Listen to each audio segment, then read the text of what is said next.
Live from a bunker in the heart of the Ozarks, a podcast that needs subtitles for Guy Ritchie films, even though they're supposedly in English.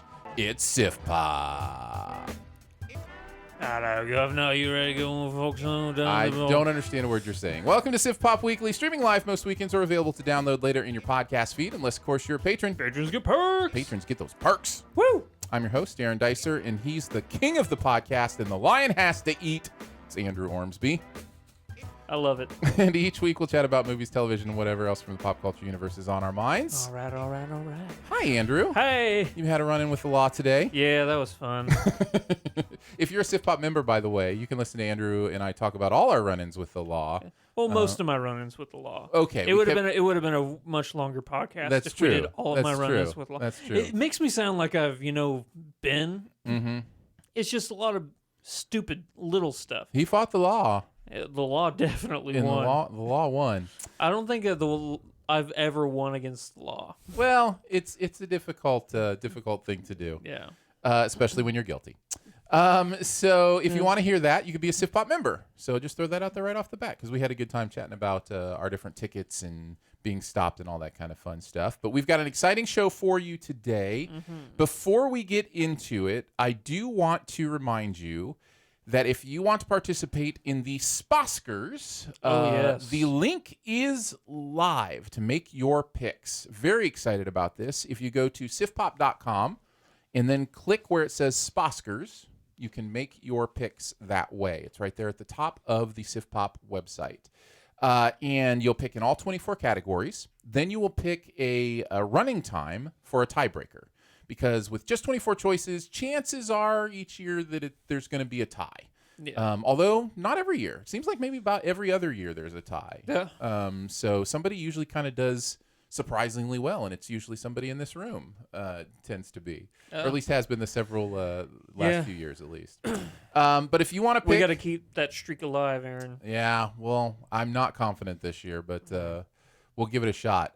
If you want to do that, again, just go click that link, make your 24 picks, make your tiebreaker pick, and then tune in on Sposker night, because we are going to be doing a live stream broadcast of our reaction to the Oscars live.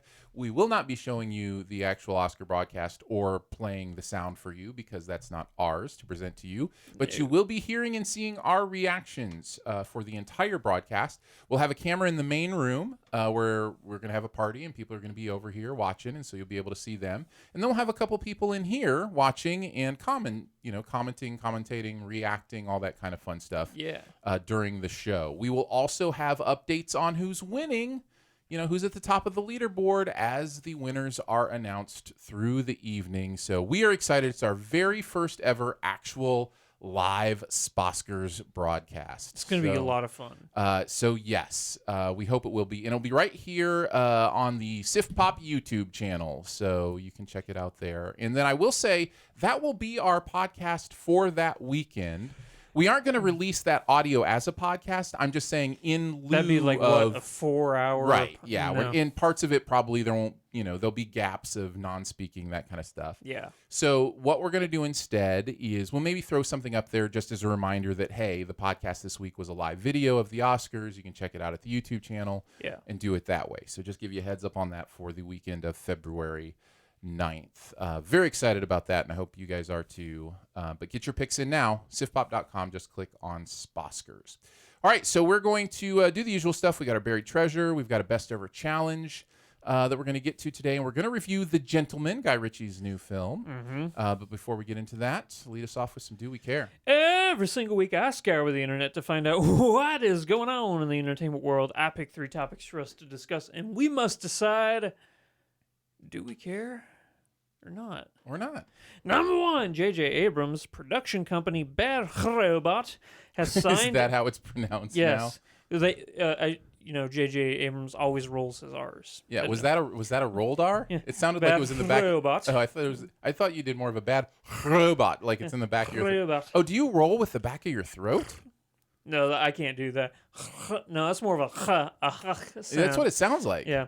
No. So you mean bad robot? No, I guess I do. Yeah, it's weird. I was trying to figure out how you do that. Bad robot. This is the hard-hitting Bad pop Robot. culture conversation Yeah, that you Bad tune in for. Robot has signed a deal with Warner Brothers to begin adaptations for DC's Justice League Dark characters. So what does this mean? Is it a new DCEU? Possibly. I mean, there are Justice League characters like Batman is in Justice League Dark. So, but it's a series of like it's a conglomerate of films. I imagine so. I mean, Films. I don't see JJ doing just a one and done here. The guy likes to do. I mean, if it's big enough for like the entire production company, as opposed to just him, just directing it. Yeah. When multiple production companies get together, I always assume, well, big production companies, that there's, going to be more. And with property like this, you got a lot of characters too. I mean, I do care about it, mainly because I care about movies so much.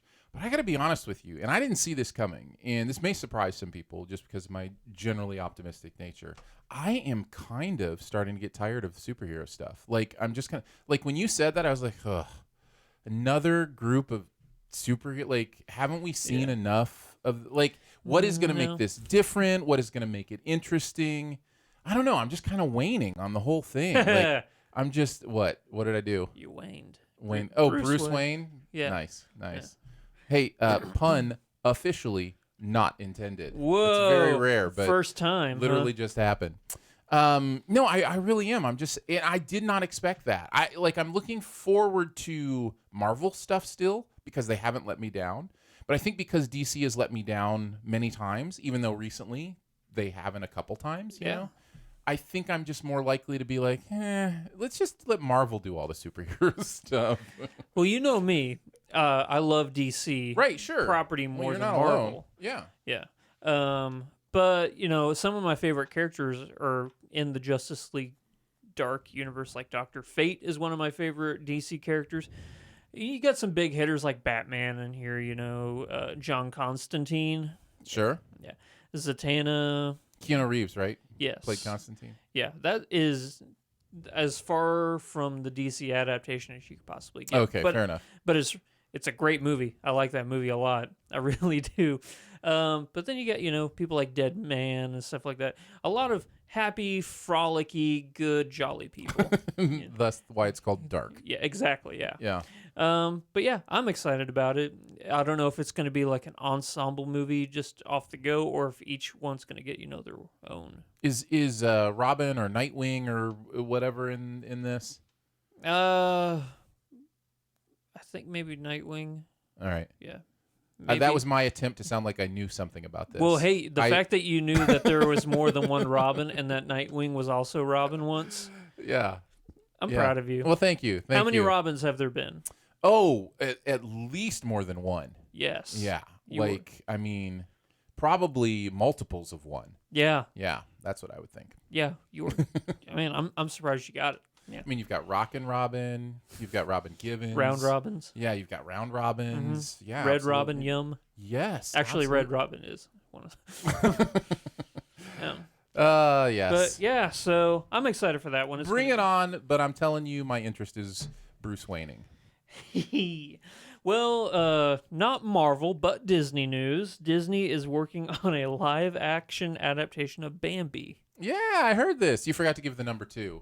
I missed it. Bambi 2? No. You forgot to say number 2. Yeah. Number 2! Thank you. I just missed it. There was something missing in my soul. Yeah. And I needed it to happen. Number 2, Disney is working on a live-action adaptation of Bambi. Of course they are. Yeah. Because, I mean, does anybody actually believe they'll stop before they've done all of them? I don't. Yeah. You really do. You think they'll stop before they've done. You don't think Pinocchio's coming, Snow White they've already done. Well, we might as well just jump the gun on that one. Robert Zemeckis, he's doing a live action Pinocchio movie. So but you don't think they'll do them all? I think they'll do every single one of their animated films in quote unquote live action. Yeah. Why not? They're making billions of dollars. Why would they stop? That's yeah. I don't know. I just think that there's gonna come a point where they're like, because they're coming out way too close to another. Well, I agree. This past year was a little bit crazy, but yeah. So maybe if they pump the brakes on it and they just slowly. And, what do we have this year? We've got Mulan. Are there any others this year besides Mulan? Not that I can. When does Little Mermaid come out? That's a good question, but I don't think it's this year. Okay. But I could be wrong. Yeah. So Phil, are you guys filming yet? No, not yet. You're still in pre-production. Okay, then probably. I not forgot this we had somebody who's in the movie. Yeah. So I apologize. I should have just asked him. Yeah. Prince Phil. Yeah, Prince Phil. So yeah, we get to see a deer get shot in live action. It's gonna be great. They are they going to call it the Deer Hunter? Oh snap! That I was about to say that brings up an interesting point, but it has nothing to do with Deer Hunter. The live action. Remember what they did with Lion King, where they went pure realism on the animals, and it kind of took away from. Yeah. Have they said anything about that for this one? Not that I've read, but I was curious. Do you think you're going to kill Thumper? Like Thumper will not be. I don't mean literally kill Thumper. Yeah. I mean you're going to suck the emotion. Yeah. And the fun out of that character if it's a real rabbit. A real rabbit can't be hilarious and fun like that. So when this movie comes out, if it's really bad, is our entire review going to be, if you don't have anything nice to say, don't say anything at all? Yes. Yeah, that'd be a great one to do. Yeah. Yeah. But yeah. Bring it on, whatever. I'll watch it. But my question was going to be, do you think that they're going to learn from their mistake with Lion King and try and go with a quote-unquote live action, but, give some actual, facial expressiveness? When you say learn from their mistake made $600 million domestically. Yeah. What they're going to learn is let's do that again. Yeah, they're learning. You know that what I mean? Again, but I also think that Disney is a company that knows what the public, appreciates and what they don't. That's why people always seem to come back to Disney, is because they learn and they listen to what the audience likes and doesn't like. We'll see. I just don't think they have any incentive to change. Yeah. I mean, they're not going to change the fact that they're making these movies, but how they make those movies could be changed. Yes. That's the only point I'm trying to make. Yeah. Number three. Denis Villeneuve. Very nice. Yeah. He wants to do some more Blade Runner movies. And to that, I say, do it, man. Yeah, go for it. I'm totally on board with that. Blade Runner 2049 continues to grow in my estimation. It's so good. I really want to watch it again. It has been since, has it been a couple years since it came out, right? Oh, yeah. It came out in like 2016, 17? Yeah, I've seen it 2 or 3 times, but they were all right there over awards season that year. And I need to go back and revisit it because it's one of those movies that the further I get away from it, it just keeps building in my mind like, oh, that was so gorgeous and so fun. And I wonder if I go back and watch it, if I'll be a little disappointed that the story's not better or that I'm not engaged with the characters as much as I thought I would be. Because everything I remember is just about how incredibly stunning it was. If I remember correctly, you went and saw it in one of those fancy Dolby theaters that has the special speakers and everything like that. Yeah. And that's one of my biggest regrets with this movie. Yes, it's a visual spectacle, but I also know that it was an audio spectacle. Yes, the sound was just stunning. Yeah. Astonishing. Yep. I agree. So yeah, no, I go for it. Keep making these movies. I mean, Denis can do what Denis wants to do. Like, I'm excited to see Dune and see what he managed to pull off with that, and that's still we'll go from there. Number one movie of the year that I'm excited for. And of course, the Blade Runner idea, like, it's a world that is ripe for world building and exploration. Yeah. So, you wouldn't even have to keep it to the characters we know. You could do a complete anthology in the Blade Runner universe, and it would be very interesting. So. I'm down. There was a theory that the Blade Runner universe and the Alien, the Xenomorph universe, were connected. Ooh. Because there's like companies and stuff that like are in both of them. I hope that they don't tug on that string, because I think it would just kind of muddle the waters a little bit. But if Denis wants to keep making these movies, I am 100% on board, because like you, that movie's just. It's so good. It's great. Yeah. But you know what? What? That's going to wrap it up for Do We Care? Very nice. We've got a movie to review, so let's do it. Let's take a look at The Gentleman. Mickey Pearson is an American expatriate who became rich by building a marijuana empire in London. When word gets out that he's looking to cash out of the business, it soon triggers an array of plots and schemes from those who want his fortune. Matthew McConaughey stars as Mickey Pearson. Yeah. Got an incredible cast. Charlie Hunnam's in there. Hugh Grant. Just an incredible array of people you probably know from Colin Farrell. Colin Farrell, Henry Golding, hanging out, doing some fun stuff. One of my favorites. Oh, I can't remember her name off the top of my head. Her last name is so hard to remember. Is the thing.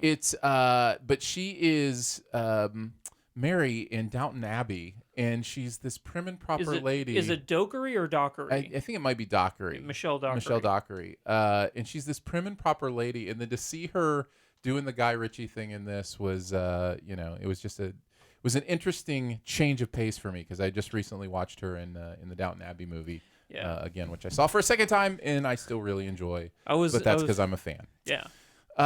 So let's talk about this movie. Did you like it, love it, dislike it, hate it, or it was just okay? I loved it. I am in the firm liked it camp, like bordering on loved it, and it's really surprising. So really liked it? So really, really liked it. Yeah. There are many reasons for this, but I'm gonna start by saying this. This is not generally the kind of movie I dig much at all. Ooh, that's a good segue. And before we get into the likes and dislikes, that's a good segue into a question I had for you. Sure, go ahead. Because I know you're not a fan of like mob movies where like, The Godfathers or, Casino. I like or Godfather Goodfella. more than Casino and Goodfellas. It's Scorsese's tone for his mob movies that particularly bothers me. Yeah. But this is technically still a quote-unquote glamorization of, the crime world. I've been thinking about this. I've been trying to figure out why. Because at the end of the day, we have an experience, right? You go to a movie, you have an experience. Yeah. The artist, so to speak, puts it in front of you, puts the art in front of you, and you have an experience. And then afterwards, at least as for me, I try not to do much dissecting while I'm having the experience. But afterwards, I try to think of, why did I have this experience? What happened here, right? Yeah. And the experience for me was exuberant, joyful, fun, excitement, giddiness. Yeah. I was into it. I was interested.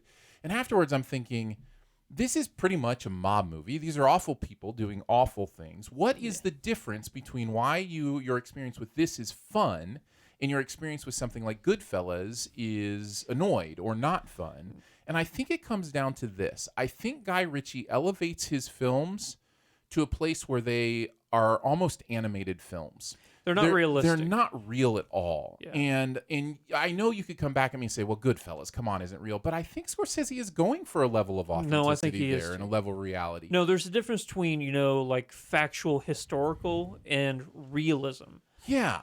Yeah. And so I think that's probably why is I was able to just let go and give myself to it because it didn't feel like it was making any statement about the real world. It seemed like it was just telling a story that was elevated and fun and knew it was a movie. Yeah. And I don't know. And because of that, I had a really good time. It wasn't perfect. There were still things I didn't like about it. Yeah. But for the most part, man, it's fun. It is really fun. I want to start with the performances because who are you going to start with? Right? Everybody's great. Killing it. Hugh Grant. I was about to say, start. Hugh Grant is who I was going to start with. Blew me away.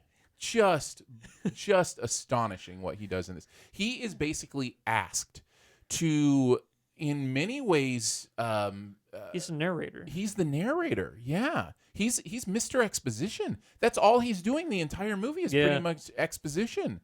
And 70% of this movie is exposition. And spoken exposition. That should not work, but it works because you love that character. You love that character and you want to hear him talk. There's a combination, right? There's the performance. There's also the way that character is written. And in fact, the way all the characters are written are interesting and fun. There's almost a Sorkin-esque rhythm to the way they talk. So. And it's very different. Like it's a different kind of that rhythm, but there's this idea of it's a heightened reality of the way people speak to each other. Mm-hmm. And hyper intelligent, hyper aware, hyper exciting. So yeah, so there's this heightened level to the speech, which then plays into the performance. And honestly, the performance, I don't think this is a spoiler, but Hugh Grant's performance starts off in this movie. You don't even necessarily know it's him. And of course, I haven't seen any trailers or anything like that. And I was like, oh, who's that? And then it steps forward and it's Hugh, because he's kind of in the shadows. He has the voice that's totally un-Hugh Grant. Absolutely. I had no clue who it was. And he stepped forward. I was like, that's Hugh Grant? Yeah. And I was just like, I was absolutely blown away. So I really, really dug that performance. But it wasn't the only performance. No, I mean, McConaughey is great in this movie, but honestly, I think besides Hugh Grant, I don't know why, but I think Charlie Hunnam is like one of the most fascinating characters in this. Like, yeah. His character, like, is he him. Is he the lead? It's interesting you say that. I was trying to think of who the protagonist of this movie is, because there are three characters you might consider it to be. Yeah. It might be Charlie Hunnam's character. Yeah. On the obvious side, it should be Matthew McConaughey's character. Yeah. I mean, that's the plot synopsis, starts with his name. Yeah. But honestly, it's kind of a story about him told by Hugh Grant. And the way that Hugh Grant owns this movie, even up until the end, I think it's Hugh Grant's story. Yeah. Which is weird, because that shouldn't work. But it does. But somehow it does. Yeah. It's meta in a way. It breaks the fourth wall in some ways. Oh, yeah. It's, but somehow it actually works. This feels so much like a return to old Guy Ritchie. Like Snatch, Lock, Stock, Rock and Rolla. It feels so much like those movies, as opposed to, what he's been doing lately, like, King Arthur or the Sherlock movies, anything like that.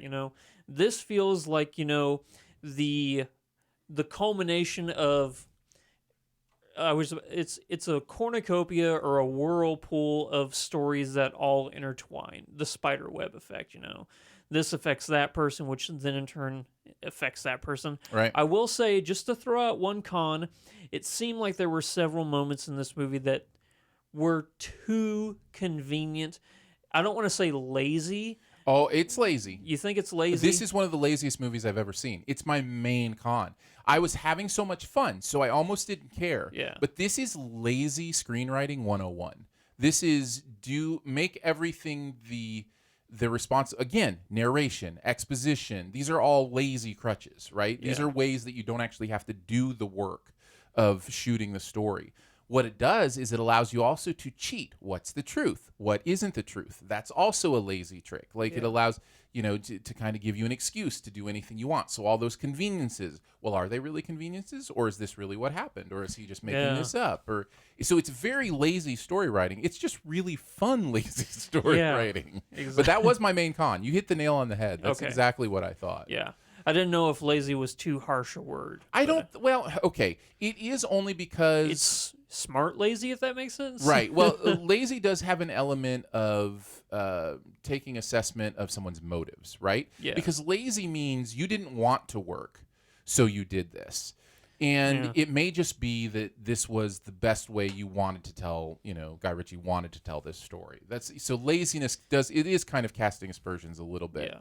And I don't necessarily mean that, but it's shortcuts. There's lots of shortcuts. I think that's it right there.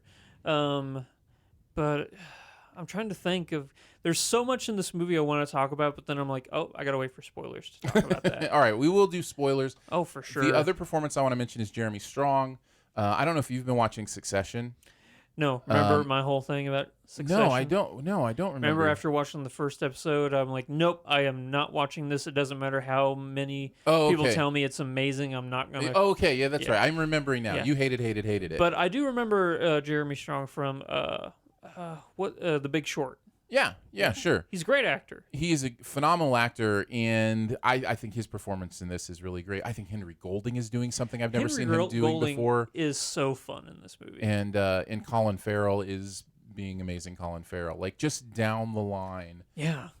There's really cool stuff going on here. So yeah. Guy Ritchie knows how to cast a movie. Because if you look at, like, Snatch and Lock, Stock and Rock and Roll, all those ensemble movies, everybody is perfectly cast for what they need to do. and he uh, he needs to do a Star Trek movie, because if you think about the Star Trek and how great that cast is, if he was to come up with a new cast for like Next Generation Yeah. for an ensemble, he'd do it, and it would Yeah. be amazing. Yeah. But yeah, I love this. This is such a fun movie, and I think it's very rewatchable. It feels like there are a lot of scenes in this movie that would be fun to rewatch. You know, a lot of moments. And honestly, again, because of the way the movie is structured, it kind of is a series of vignettes, right? Like Yeah. it is a series of almost disconnected, only connected through the storyteller, scenes and moments. It allows, again, Guy Ritchie to take shortcuts to the most exciting parts of the story he wants to tell. Yeah. And so I think those vignettes become more and more interesting in the way that it plays with the characters and what they're doing, and the humor is great in those moments. Lots of laughs. Yeah. Lots of fun. Now, at the beginning of our podcast, in our intro, you said that there was, elements of not understanding what people said. Was that just for humor, or do you think there is going to be a bit of a... I did want subtitles a couple times. Really? A couple of the accents are really thick. And I couldn't quite. And the reason isn't because I didn't understand what was going on. So there's two parts to this, right? Yeah. One is if it's so bad that you're confused and you don't know what's going on. That wasn't the case. There were context clues. I understood enough words that I understood what people were saying. Yeah. But there's a secondary part of what's going on with the writing here that I really want to hear every word. I want to hear these weird colloquial phrases that they're saying and kind of think about it and giggle about it and laugh about it. Because when I do hear them, they're funny. But then when one goes by and I'm like, I didn't quite pick up what they said. So like, this is a movie I really do enjoy watching. I actually watch a lot of stuff with subtitles now, but this would be one I would definitely put the subtitles on, because I think I'm missing gems that, I might be able to enjoy if I knew exactly what they were saying. So does that make sense? Yeah, absolutely. Yeah. The only other thing I would say on a negative sense is, there were some. This is always difficult because I'm not trying to be uber politically correct or anything like that, but there was some of the treatment of the Asian characters in this movie that I was uncomfortable with. There were some of the ways they were laughing about name pronunciations and different things like that I kind of made me uncomfortable, and I wasn't really aware of completely why. And then when I got back, one of the Asian film critics that I follow tweeted actually something about it and how much it hurt him personally to see some of that stuff. And I was like, okay, that's probably what it was. There are times it almost feels mean-spirited as opposed to kind of part of the fun. And again, that goes to intent of the filmmaker, which I don't know. But I will say that that's there enough that it did make me uncomfortable a couple of times. Okay. So I wanted to bring that up as well. Very good. Anything else? I know you mentioned spoilers, that you had some stuff you want to talk about. There is no post-credit scene. That's good, because I would have left before there was one. I didn't even think about staying. So. Well, fret not. That's why I'm here. No, I do appreciate it. Yeah. Anything on the positive side that we haven't mentioned that you wanted to bring up? It's just kind of a fun ride, right? Like it's... The movie does have elements of predictability, but not to, kind of like how you said with Knives Out. See, I would I would agree with Knives Out having that. I actually didn't feel that here, and maybe it's because I don't think the same way Guy Ritchie does. Maybe my brain works more like Rian Johnson's does than Guy Ritchie's. But I had lots of surprises in this movie. Really? Yeah. Okay, when we get to spoilers, remind me to go over some of the quote-unquote surprises that the movie throws, or twists that the movie throws at you, Yeah. I don't want to see if you knew before. Sure. All right. No, cool. We can definitely do that in spoilers. Very good. Well, there you go. This is a discerning recommend. Obviously, Guy Ritchie films. You kind of know what you're getting into. Mm-hmm. But I had a good time with it. Oh man, I was gonna say, move over. What was the movie we reviewed last week? I've already burned it from my memory because it was so bad. Yeah, me too. Yeah. But I kind of do that with every movie. I just move on. Yeah. Phil, what did we review last week? Nobody knows. Yeah. It was that good. Yeah.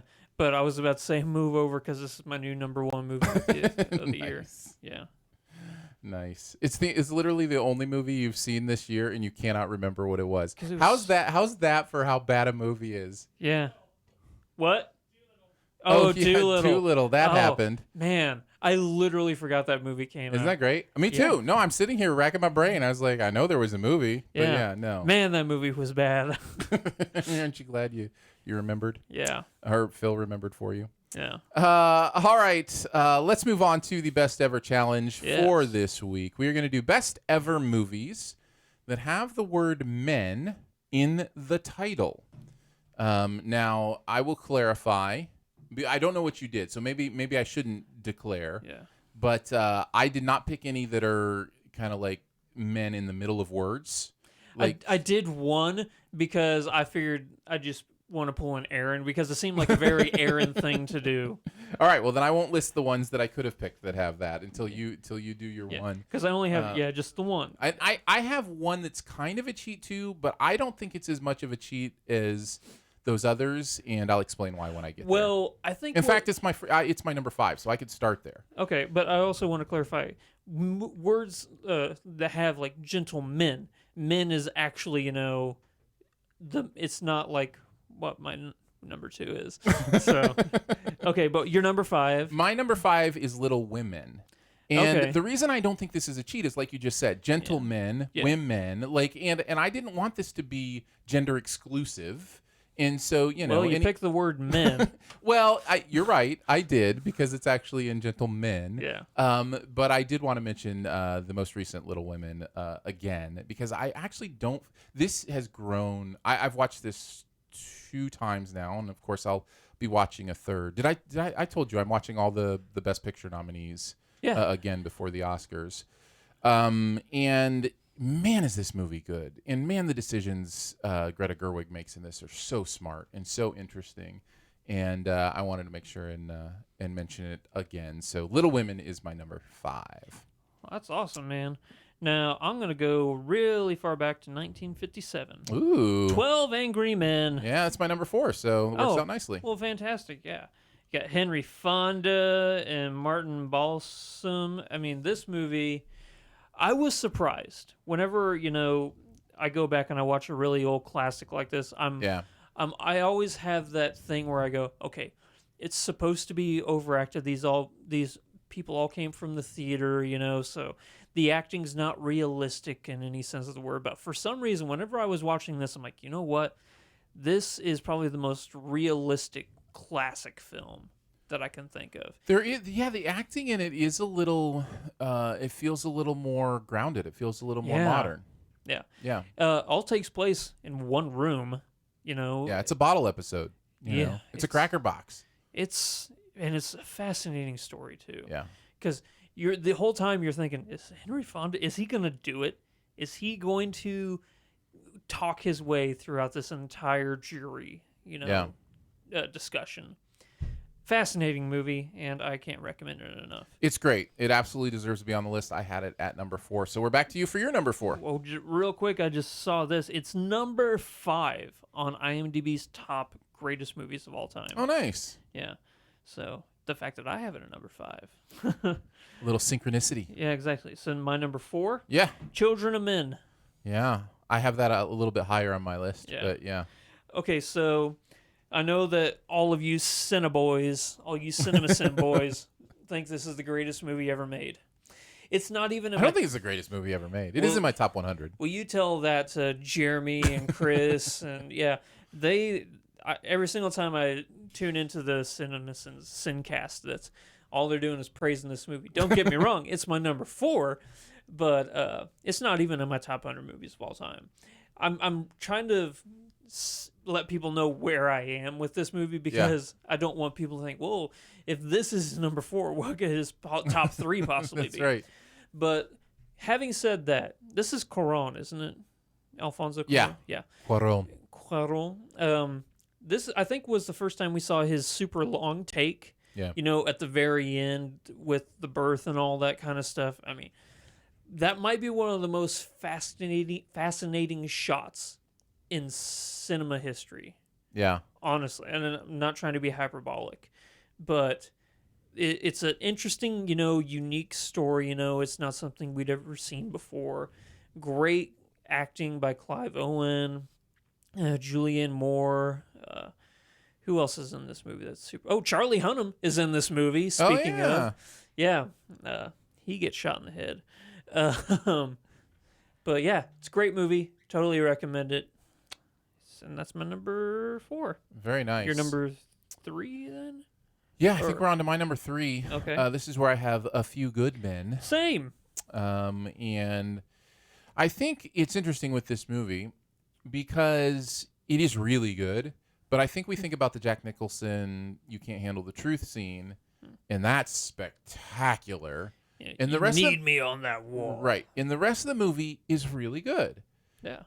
And I think that's important to remember, not just because I think there's a tendency when you have a scene that dominates a movie to be like, oh, that scene is great. I think of Up this Ergo, way. the movie is great. I think of Up this way. People talk about the first 10, 15 minutes of the movie Up as just being spectacular. And they're like, you got upped. yeah, and then the rest of the movie is what it is. And it's just like, I think it's important to notice when a movie is still doing good work beyond that scene. It doesn't quite live up to that scene, but it's still really good stuff. Oh, absolutely. Yeah. And lots of great performances, lots of fun ins and outs. So, yeah. Charlie Hunnam, not in this movie. Good to know. Yeah. Good to know. It's funny that we both have it at number 3 because apparently you can't handle the 2. Can't handle the tooth? Yeah, can't handle the tooth. My number 2, and this is the one Has there where ever been a sketch with a dentist that does the, you can't handle the tooth. yeah, you need me on that bridge, Yeah. or you need me On on the that bridge. incisor, Yeah. or, yeah, whatever it might be. That's pretty smart. Yeah. That should definitely happen. I want the tooth. You You can't handle the tooth. I'm missing a tooth. Well, should we look for it? Yeah, because I want it. So here's my pick. That's like I cheated. I pulled an Aaron. Oh yeah, Yeah. yeah. Memento. Yeah, that was one of the ones I had listed. Really? And when you said you'd picked one, You this knew is what the it one. was. This is the one I assumed you had picked. Yeah.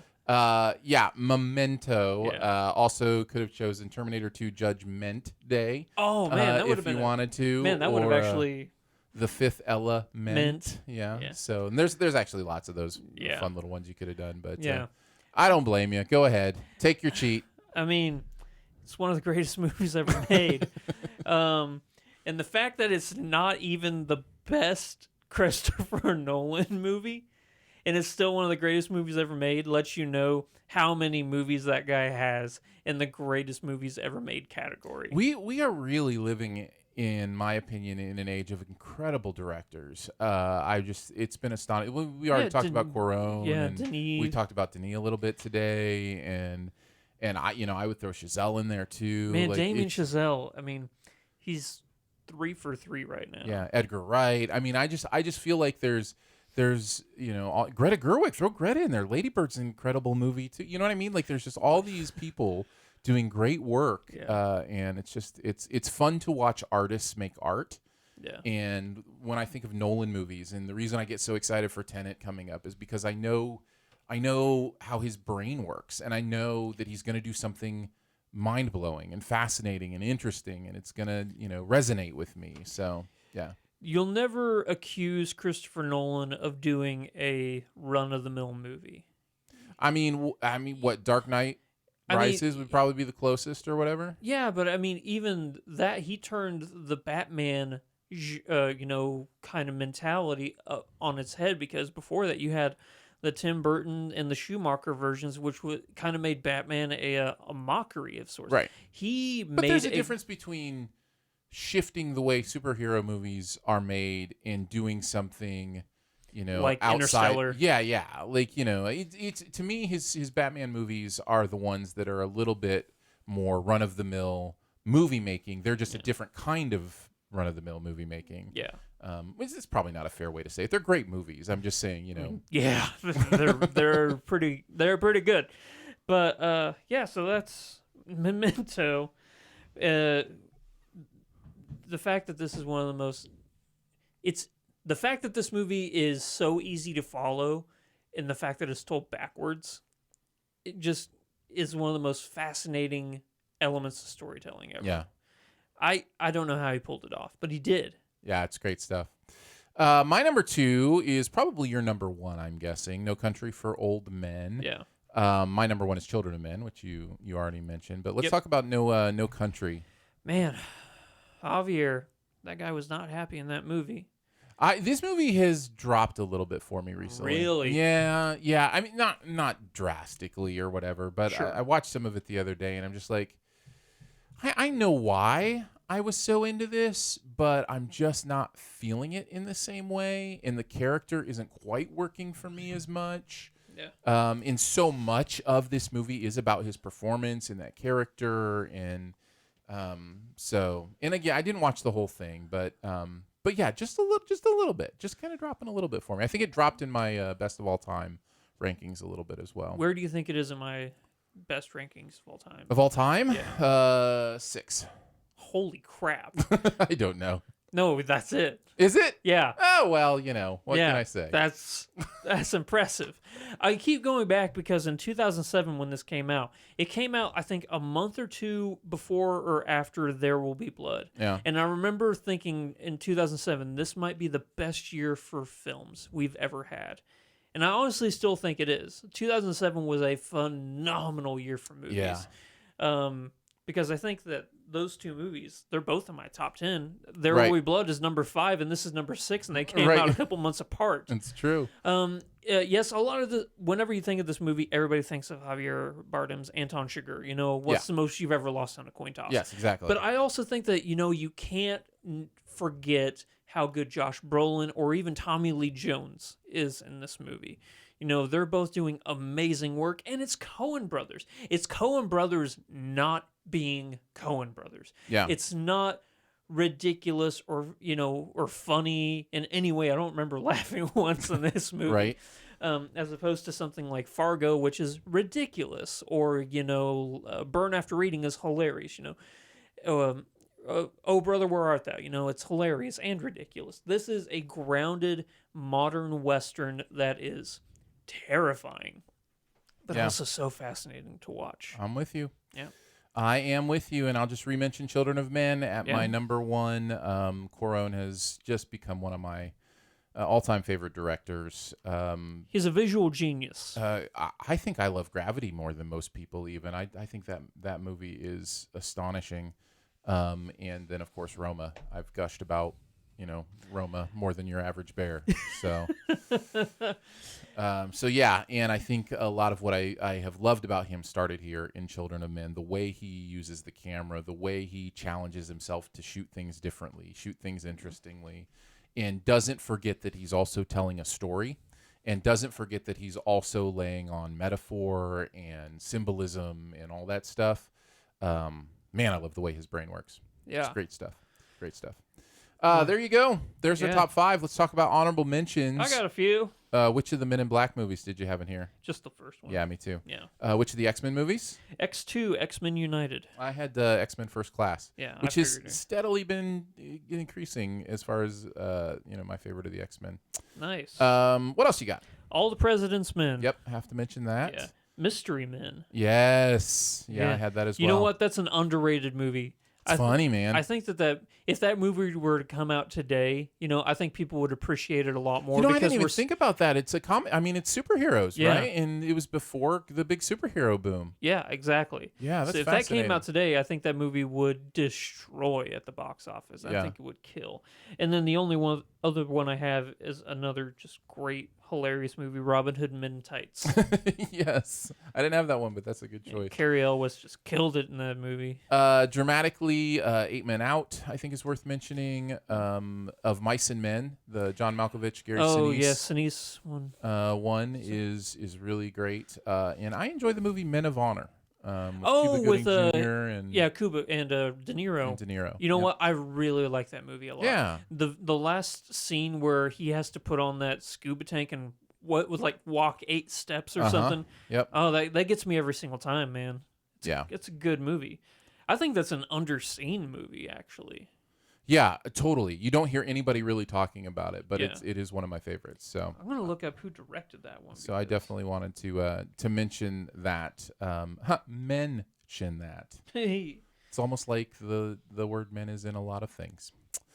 So there you go. There are our best ever movies with the word men in the title. Oh, George Tillman Jr. did it. There you go. Yeah, The Hate You Give. Before we head on to our buried treasures for the week, Yes. thank you so much for being a SiftPop member. Our members get some perks.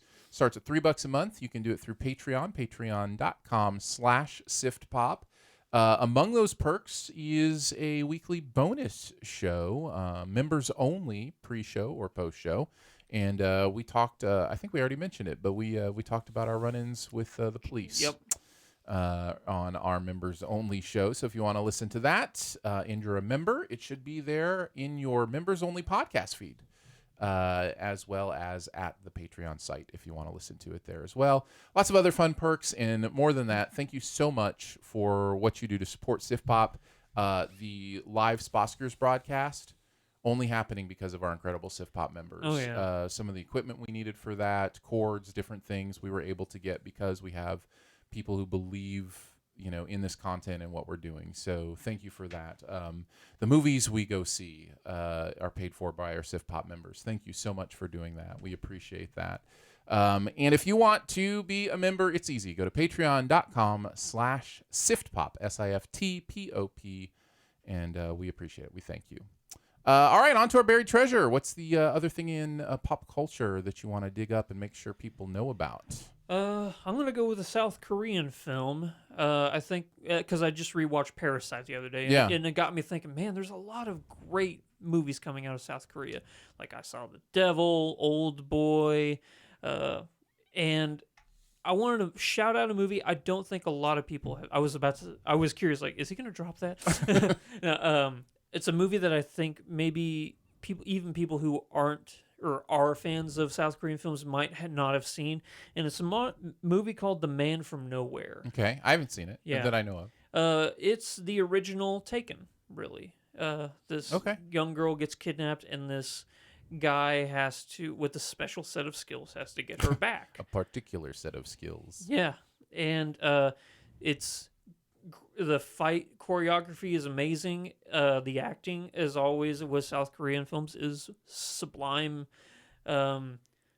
Camera work is great. It's just a super fun movie, and it could be also a really good jumping off point into the South Korean genre, because while it is a foreign language film, I also think that it's also very accessible for the simple fact that it's an action movie, but it's so well acted that you just really want to dig into it. And Very cool. yeah.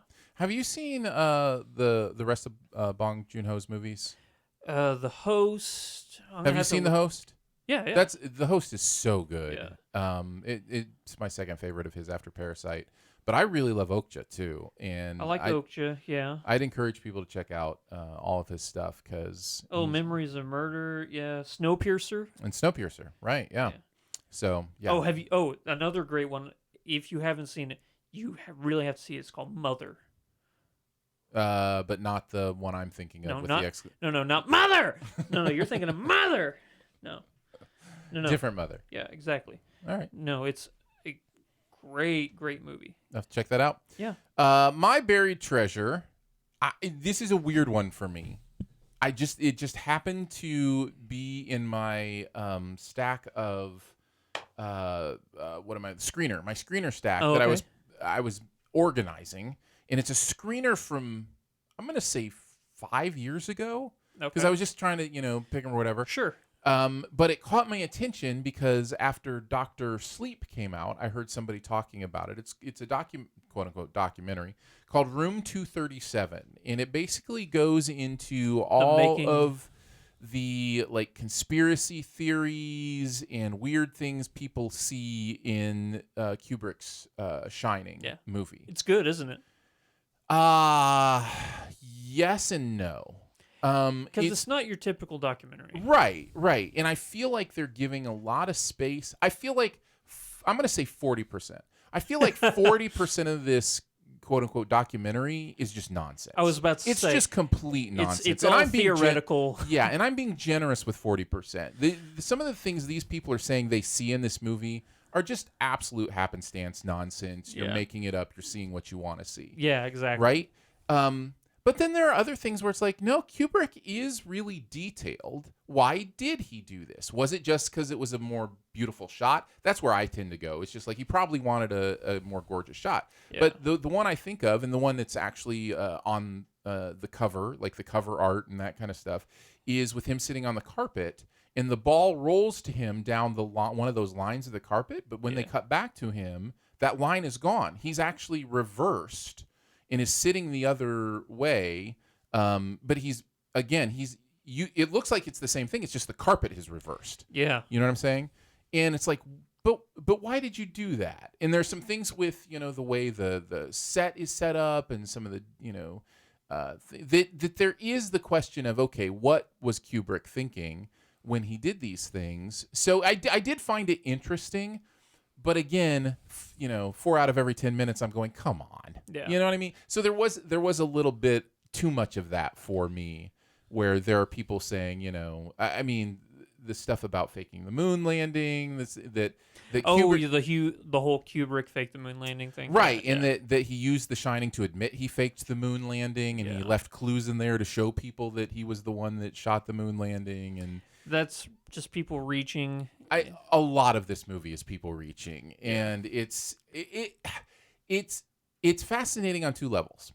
The first level is the level of, what was Kubrick thinking? That's interesting. I wonder if he did that on purpose. Why did that happen? The second level, it's interesting, is like, man, humans are weird. Like, humans we can believe anything. I will never. The longer I live, the less I am surprised by what humans will convince themselves. We are able to believe complete lies just because, or untruths, just because we're humans and our brains can do it. Say lies, yeah. Our brains can do it. Yeah. We can trick ourselves to believe anything, and Yeah. it is one of the reasons. Look at this flat Earth resurgence, right, or anti-vaccination, Yeah. or whatever the case may be. And more, I just find myself, the older I get, going, man, the enemy to me is the idea of, the idea that we shouldn't be discovering actual truth, right? Yeah. Now, I'm also somebody who says that we are fallible enough not to be able to be certain of anything, that our brains... study after study has shown people are 100% certain of things that are absolutely never happened. Oh yeah, the more certain you are of something, the more likely it's not. It's fascinating stuff. Yeah. So and so that was the second level of watching this. Was like, man, we are weird people. Yeah. So anyway, I don't know if that sounds interesting to you. Then it's something you might want to check out, and certainly if you're a huge Shining fan, then it's something you might want to check out. Absolutely. So there you go. Nice. Room 237. We did it, man. Yeah, we did. We did a podcast, Yeah, all in English. most of it. Only a few accents Yeah. here and there. Thanks so much for joining us today for SiftPop. It is part of the Studio DNA Podcast Network. You can find out more about other shows on the network at studiodna.media or by searching Studio DNA in your podcast player. Huge thanks to Andrew for hanging out today. Think about it. Huge thanks to Phil for producing the show. Thanks, Phil. And also giving us all the updates on Little Mermaid. And also much love and gratitude to our SiftPop members for giving monthly to make SiftPop a real thing. Support starts at $3 a month, and you get access to every bonus episode, as well as some other fun perks, including a monthly video hangout. You can find out more at patreon.com/SiftPop. Lots of ways to connect with the podcast. Feel free to comment, rate. Please leave a review at Apple Podcasts. I've been seeing some more of those come in. Thank you for those. Or you can email us, feedback@siftpop.com. We haven't gone on a Sift Quest lately. Our email inbox dried up a little bit. So if you've got a topic you want us to talk about, a debate you want us to settle, feel free to send that into feedback@siftpop.com. And finally, if you're having a good time, your movie-loving friends will probably like the show too, so make sure you let them know about it, and that listening is much easier than chasing down 4 different phones running in opposite directions. We'll be back with some spoilers for The Gentleman next, and then next week we'll be back with the rhythm section, maybe? I don't know. It was either that or some other PG-13 horror movie, so I don't know. It's a down week next week. We'll be back to talk about something Yeah. next week. Oh, Gretel and Hansel. Oh yes, yes, Yeah. but no. Yeah, exactly. Yeah.